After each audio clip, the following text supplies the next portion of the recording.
हम लोग आज यूक्लिड डिवीजन एल्गोरिथ्म के बारे में पढ़ेंगे। तो ये यूक्लिड डिवीजन एल्गोरिथ्म है क्या? तो कहता है कि यदि किसी धनात्मक पूर्णांक a को किसी अन्य धनात्मक पूर्णांक b से इस प्रकार विभाजित किया जाता है कि शेषफल r प्राप्त हो, तो r का मान हमेशा 0 से बड़ा होगा और b से छोटा होगा। मतलब कह रहा है कि यदि हम किसी संख्या a को हम b से डिवाइड देंगे तो शेषफल r बचे। तो इसका मतलब यहाँ कुछ भागफल भी बचेंगे और वो भागफल जो है q होगा। तो ये r का मान जो होगा हमेशा या तो 0 के इक्वल होगा या तो फिर 0 से बड़ा होगा और ये b से इसका मान जो है छोटा होगा। यानी कहता है यूक्लिड डिवीजन एल्गोरिथ्म कहता है कि यदि किसी धनात्मक पूर्णांक a को किसी धनात्मक पूर्णांक b से इस प्रकार विभाजित किया जाता है कि शेषफल r प्राप्त होता है, तो r का मान जो है 0 के बराबर होगा या तो 0 से बड़ा होगा, लेकिन वो b से क्या होगा? छोटा होगा। यानी कि हम यूक्लिड डिवीजन एल्गोरिथ्म का उपयोग जो है मुख्य रूप से जो धनात्मक पूर्णांक होते हैं उसके विभाजन से संबंधित होता है। यानी कि इसका उपयोग हम लोग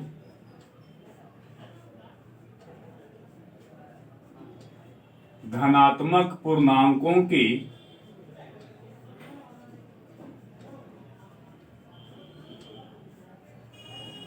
विभाज्यता से ज्ञात करते हैं। विभाज्यता से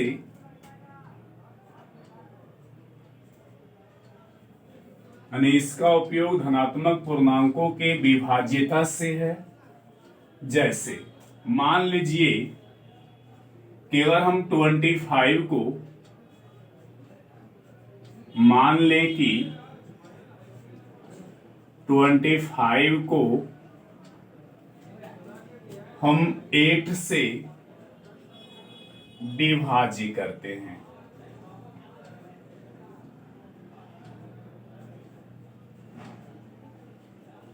यानी कि जब हम 25 को 8 से विभाज्य करेंगे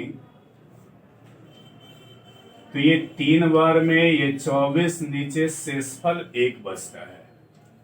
करते हैं तो भागफल 3 तथा शेषफल r का मान 1 आता है। अब ये 1 जो आवेगा इसका वैल्यू जो है, इसीलिए r का मान हमेशा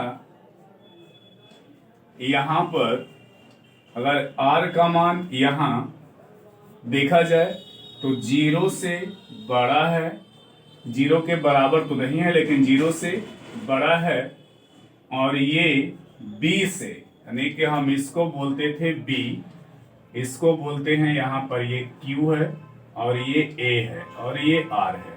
तो r का मान जो है यानी कि 0 से बड़ा है और 8 से छोटा है। जहां पर याद रखना है कि r बराबर 1 है और b बराबर 8 है। तो यही हो गया यूक्लिड डिवीजन एल्गोरिथम। यानी कि अगर इसको आप याद करेंगे तो क्या लिखना है कि किसी धनात्मक पूर्णांक a को किसी अन्य धनात्मक पूर्णांक b से इस प्रकार विभाजित किया जाता है कि शेषफल r प्राप्त हो, तो r का मान हमेशा 0 से बड़ा और b से छोटा होगा। अब हम लोग यूक्लिड विभाजन प्रमेयिका, जिसको हम यूक्लिड डिवीजन लीमा के नाम से जानते हैं, तो ये क्या कहता है कि यदि किसी धनात्मक पूर्णांक a को किसी अन्य धनात्मक पूर्णांक b से इस प्रकार विभाजित किया जाता है कि भागफल q तथा शेषफल r प्राप्त हो, तो ये a का जो मान होगा वो bq प्लस r के इक्वल होगा, और यही a बराबर bq प्लस r को हम यूक्लिड विभाजन प्रमेयिका कहते हैं। यानी इसे ही यूक्लिड विभाजन प्रमेयिका कहते हैं।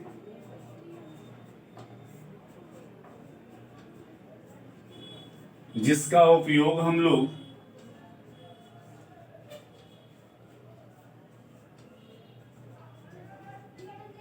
HCF ज्ञात करने के लिए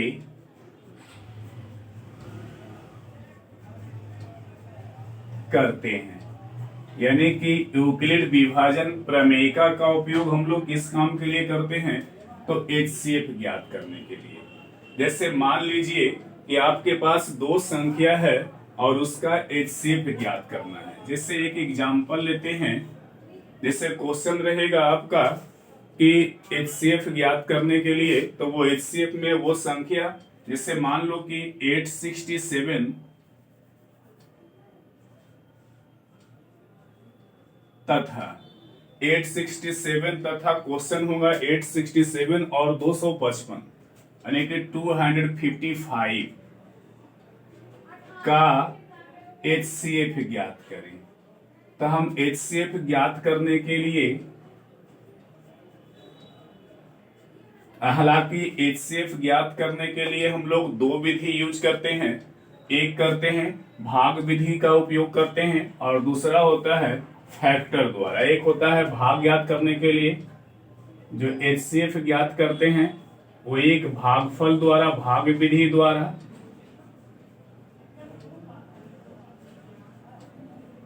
और दूसरा होता है गुणनखंड द्वारा।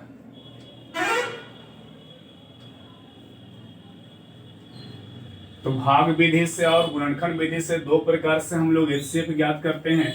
इसको हम HCF ज्ञात करने के लिए क्या लिखते हैं, पहले हम यहाँ पर A मान लेते हैं 867 को और B मान लेते हैं 255 को। तो अगर हम 255 को यानी 255 से 867 में यदि हम भाग देंगे तो 2 तिया 6 2 चौवाट ज्यादा हो जाता है, 3 बार में कटेगा तो 3 पचे 15, हाथ में 1, 3 पचे 15, 1 16, 3 दूनी 6, 1 7, यानी शेषफल यहाँ पर बच जाएंगे 0 1।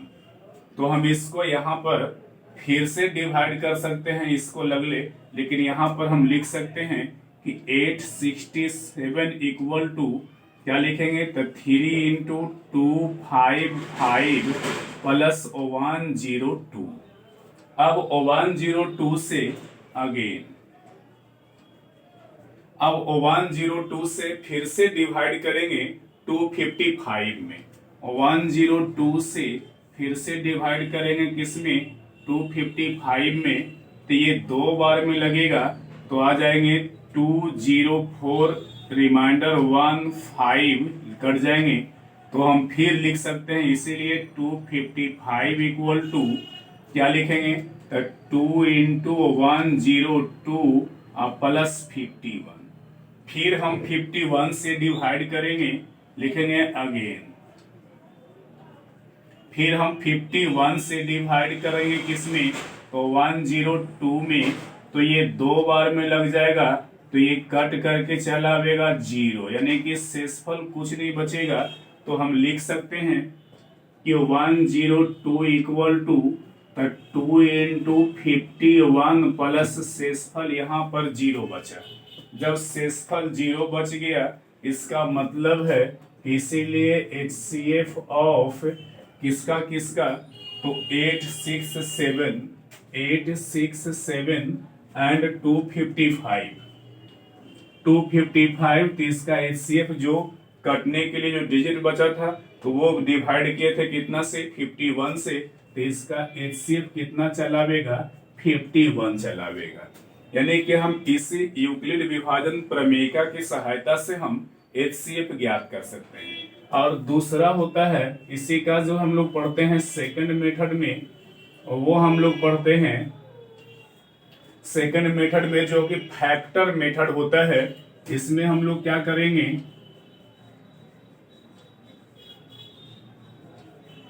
फैक्टर मेथड, इसमें क्या करते हैं कि इस संख्या को 867 जो है इसको हम लोग फैक्टर करेंगे। तो सबसे पहले कौन संख्या से हम इसको डिवाइड करें, तो ऐसा करो, जब यहाँ पर हम लोग ये कट सकता है 8 छो 14, 14 7 21, 3 से कटेगा, फिर 3 दूनी 6, 2 हो जाएगा, 3 8 24, 3 नंबर 27, 9 दी 11, 11 9 20। अब नहीं कट रहा है तो फिर से किस संख्या से काट सकते हैं? 9 × 27, 2 29, नहीं कट रहा तो 51 से कटना चाहिए। 7 से कटता है, 7 × 28 नहीं। इसको काटने के लिए यानी कि 2 से काटे, 3 से, 3 2 6, 2 रह गया 26, 3 8 24, 2 3 नंबर 27। अब ये कितना से कट सकता है? कोई ऐसा संख्या जिससे ये पूरा पूरा कट जाए। तो ऐसा करते हैं, अगर हम 51 से अगर लगाते हैं तो नहीं, पूरा पूरा तो नहीं कट रहा है, लेकिन इसको काटने के लिए हम लोग देखते हैं, डिवाइड करेंगे तो हम लोग 289 को तोड़ेंगे तो कोई डिजिट से ये नहीं टूट रहा है, लेकिन ये स्क्वायर रूट होता है 17 का, यानी कि हम लोग 17 से फिर तोड़ेंगे तो 17 से तोड़ेंगे तो 17 17 ये 289 होता है। तो हम लिख सकते हैं 6 8 6 7 इक्वल टू 3 इंटू 17 इंटू 17 लिखेंगे। इसी प्रकार से 255 है तो 255 का भी फैक्टर करेंगे। 5 है तो 5 से लगेगा, 5 25, 5 एकम 5, फिर 3 से कट जाता है 17 बार में। तो हम 255 को भी लिख सकते हैं 3 इंटू 5 इंटू 17। अब जब HCF ज्ञात करे कहेगा तो जो दोनों में कॉमन टर्म होते हैं वही उसका HCF होता है, इसीलिए HCF कहेगा। तो HCF और लिखेंगे 8 6 7 एंड 2 5 5। तो जो दोनों में कॉमन टर्म है, तो इसमें यहाँ पर दोनों में कॉमन टर्म कितना है? तो एक 3 हो गया दोनों में कॉमन टर्म, और यहाँ पर कॉमन टर्म कितना है? 17। तो 3 इंटू 17 करेंगे तो 17 तिया कितना? 51, और यही आपका आंसर हो जाएगा। यानी कि हम लोग सीधा सीधी याद रखनी है कि यूक्लिड विभाजन प्रमेयिका का उपयोग हम लोग किस कार्य के लिए करते हैं? तो यूक्लिड विभाजन प्रमेयिका का उपयोग जो है HCF ज्ञात करने के लिए करते हैं। अब इसके बाद हम लोग इसी की सहायता से, जो हम लोग यूक्लिड डिवीजन एल्गोरिथम पढ़े थे, उसकी सहायता से हम लोग साबित करेंगे कि √2 एक अपरिमेय संख्या है। ये या तो फिर जब दो संख्या का लसामसा दिया हुआ रहेगा उससे संख्या ज्ञात करने के लिए बोलेगा तब ज्ञात करेंगे। जिसे देखते हैं आगे हम लोग एक दूसरे क्वेश्चन देखते हैं जिसको यूक्लिड विभाजन प्रमेयिका की सहायता से HCF कैसे ज्ञात करेंगे। यानी हम लोग पीछे सिर्फ दो संख्याएं दी हुई थी तो उसका ज्ञात किए थे, अब जो हम लोग ज्ञात करेंगे वो 3 संख्याओं का HCF। तो एक बार हम लोग यूक्लिड विभाजन प्रमेयिका का उपयोग करेंगे और दूसरा हम लोग फैक्टर का उपयोग करेंगे। तो अगर हम इसमें जो संख्या है, पहले दो संख्या से चलते हैं कि लेट A इक्वल टू मान लेते हैं 250 और B इक्वल टू मान लेते हैं 175।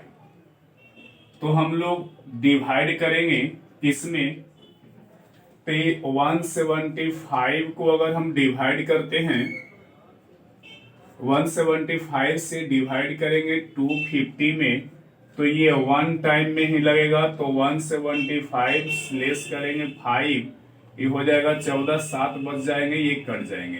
तो यहाँ पर हम लिख सकते हैं, इसीलिए 250 इक्वल टू क्या लिखेंगे? तो 1 इंटू 175 प्लस 75। अब हम लोग फिर 75 से डिवाइड करना है 175 में, लिखेंगे अगेन। अब 175 यानी कि 75 से डिवाइड करना है 175 में, तो 75 दूना 150, तो 2 से करेंगे तो 150, ये कट करके यहाँ घटेगा तो 5 बचेगा, यहाँ कट करके 2 आएगा। तो यहाँ हम फिर से लिख सकते हैं कि 175 इक्वल टू 2 इंटू 75 प्लस 25। अब जो 25 जो रिमाइंडर बचा फिर से डिवाइड करेंगे एंड लिख सकते हैं ये 25 से फिर से डिवाइड करना है 75 में, तो 3 बार में कट जाता है, तो 75 रिमाइंडर यहाँ पर हो गया 0। मतलब कि ये दोनों संख्याओं का एचसीएफ जो हम लोग ज्ञात किए 25 ज्ञात किए, इसीलिए एचसीएफ जो हुआ ऑफ कितना, तो 250 और 175 दोनों का एचसीएफ हम लोग 25 ज्ञात किए। अब लिखते हैं अगेन। अब फिर से हम इसको मान लेते हैं A. Again let A equal to मान लेते हैं 425 और बी इज इक्वल टू 25 अगर लेते हैं, या इन दोनों से चलिए ए इज इक्वल टू 425 और यहाँ पर बी से करते हैं तो 25 है, तो अगर हम इसको डिवाइड करेंगे तो 25 से डिवाइड करेंगे 425 में, तो 25 चौ 100, 25 चौ 100, तो 4 है तो 16 17, 25 17 यानी कि 17 बार में कटेगा, तो ये 425 से पूरे पूरे डिवाइड हो जाता है। यानी कि हम यहाँ पर लिख सकते हैं 425 equal to 17 into 25 plus remainder क्या आ गया, 0 आ गया। अब देख रहे हैं कि तीनों में जो डिवाइड कर रहे थे संख्या से, वो संख्या तीनों में कॉमन है यहाँ पर। मतलब कि ये तीनों संख्याएं, ये संख्या और ये संख्या, ये संख्या तीनों जो है कितना से डिवाइड हो रहा था, 25 से। इसलिए हम लिख सकते हैं कि एचसीएफ ऑफ कितना 250 कॉमा 175 कॉमा 425 इक्वल टू क्या लिखेंगे, तो 25। यानी जिस संख्या से डिवाइड हुआ तीनों कट गया, तो वही आपका एचसीएफ ज्ञात हुआ। अब यदि हम इसको गुणनखंड विधि से एचसीएफ ज्ञात करें, दूसरा जो होता है वो गुणनखंड विधि होता है, फैक्टर मेथड।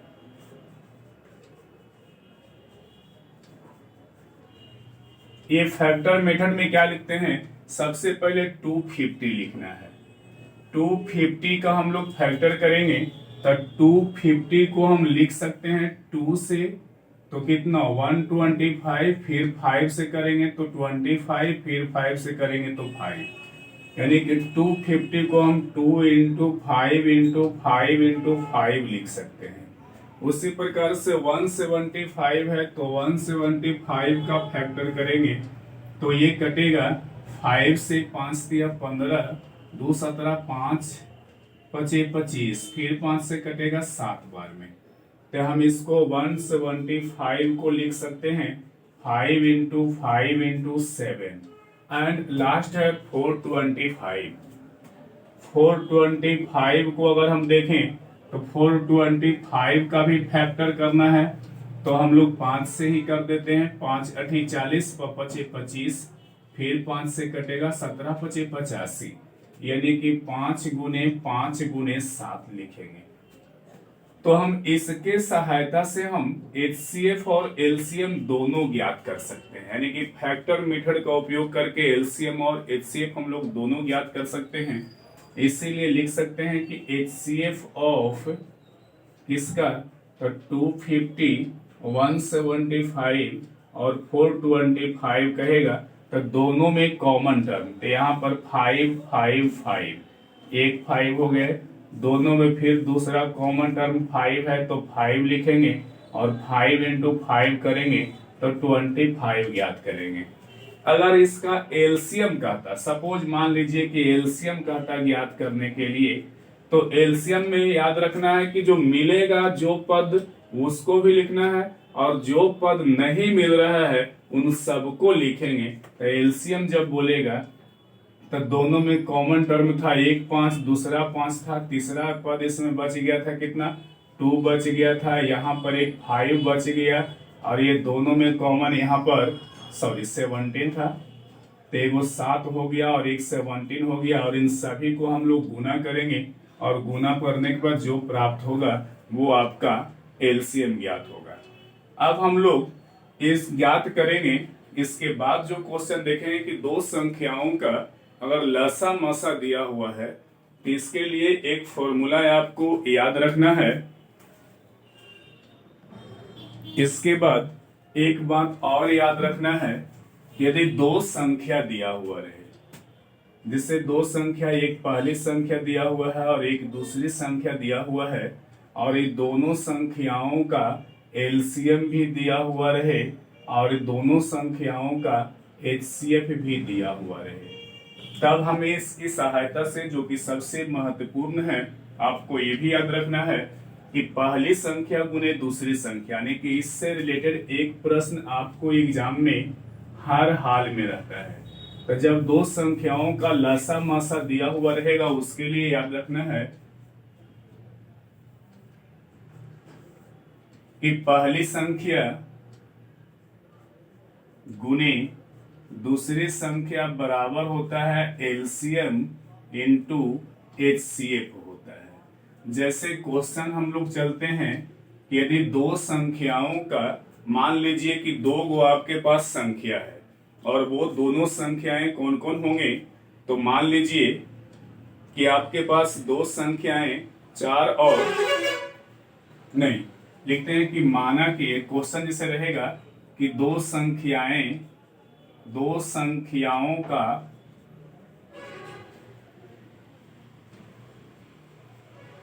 एलसीएम तथा एचसीएफ क्रमशः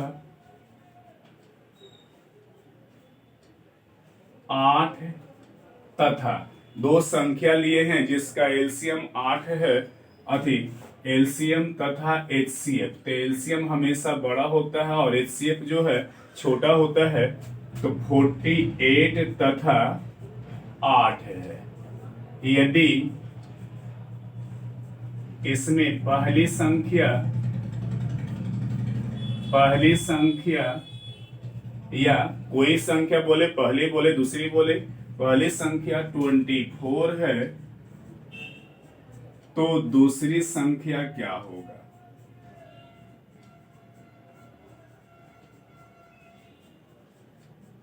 ये बहुत ही महत्वपूर्ण प्रश्न है जिसको आपको याद रखना है।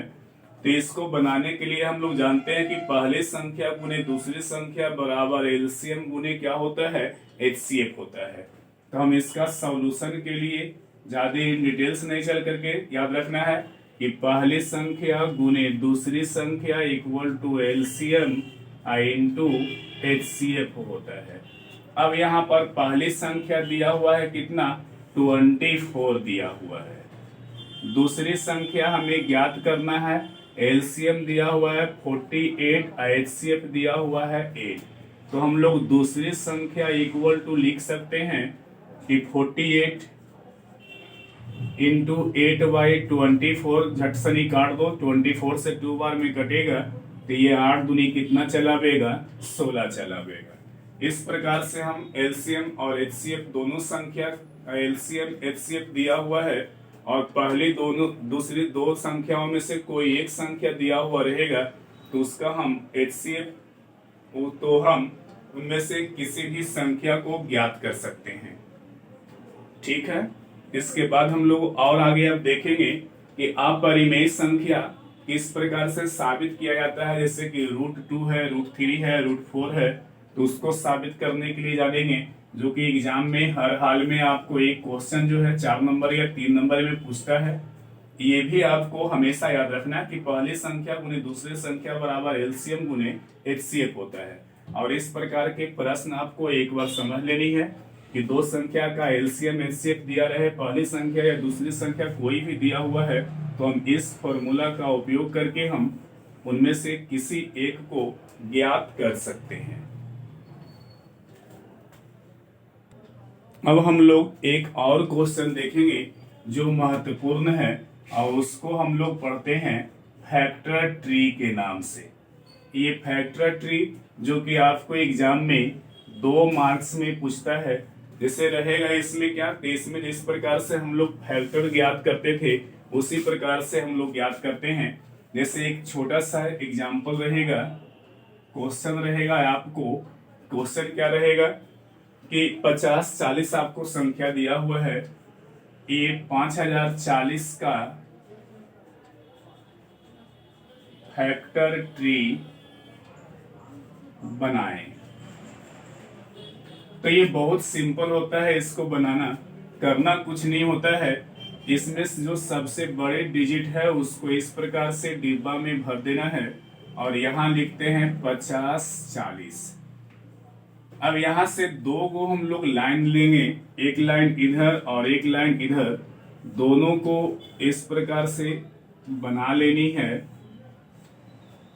अब इसमें सबसे छोटी संख्या से डिवाइड करना है, तो सबसे छोटी संख्या 2 है, तो 2 से यदि कटता है तो ये हो जाएगा 24 और 40 का हो जाएगा 20। इसी प्रकार से हम लोग फिर इसको आगे बढ़ेंगे और इस प्रकार से फिर आगे बढ़ करके फिर जब तक ये ऐसे करते जाना है,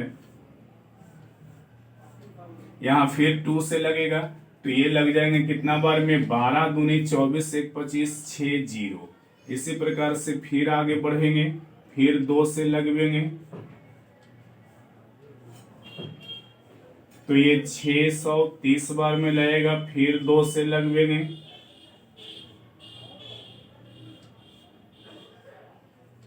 ये 3 15, फिर इसको 2 से लगवेंगे,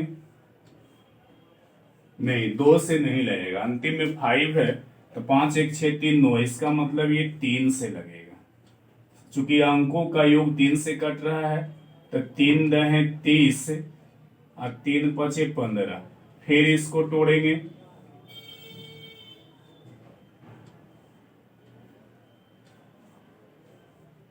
फिर तोड़ेंगे तो कितना से कटेगा, 5 से या 3 से कटेगा, 3 तिया 9, 3 पचे 15, 35 तिया 105 होता है। फिर इसका इस प्रकार से तोड़ेंगे,